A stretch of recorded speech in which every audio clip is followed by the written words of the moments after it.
Hello, my name's Julian Edgar and I'm the author of the book Modifying the Electronics of Modern Classic Cars, cars of the 1990s and the 2000s. Now, why is the book relevant to you? What's in it? Why is it interesting in its content?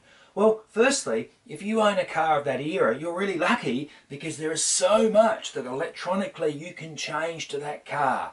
You can fit programmable engine management. You can tweak the standard engine management by adding interceptors. You can change the lighting. You can change the sound system.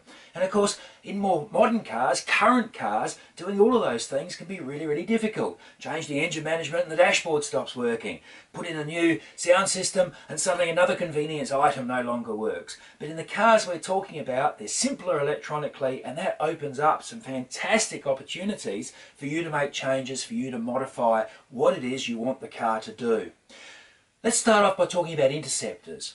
Interceptors are things that change input signals or change output signals to the engine management system, allowing you to change fueling, allowing you to change ignition timing, allowing you to change turbo boost and so on. And in the book I start with some very simple interceptors, ones that cost less than a can of drink. What do? I use potentiometers, and by using a potentiometer, a tiny electric component with an adjustable knob, you can shift voltages of signals. Very, very cheap, very, very effective. But I also talk about commercial interceptors, mappable interceptors that you can connect to your laptop and you can tune your car's engine. I also talk about programmable engine management, installing a completely new engine management system that you can program to achieve whatever outcomes you want in terms of power, in terms of economy, in terms of response. Programmable engine management, absolutely fantastic fun to fit and to tune.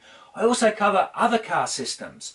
Systems that also can be modified, but not many people choose to do it. Perhaps they don't realise they can be modified. Stability control, traction control, systems like that you can also make changes to.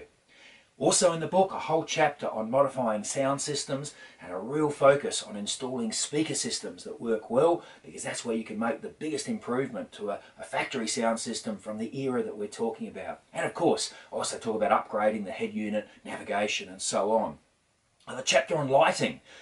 How do you upgrade the lighting, your forward lighting, your brake lights, your tail lights, your interior lighting. Some really good approaches that can be followed to give a massive upgrade in lighting. And then I talk about dashboards. How do you upgrade instruments? What about fitting a whole new programmable digital dash? And what about making that digital dash talk to the programmable engine management system that you've installed as well? Then you can have a massive upgrade in the information that's available to the driver. I also talk about little projects that you can do, simple projects, a lights on buzzer, so you don't leave your headlights on when you leave the car. Little electronic modules you can add to your car to improve convenience, to improve security.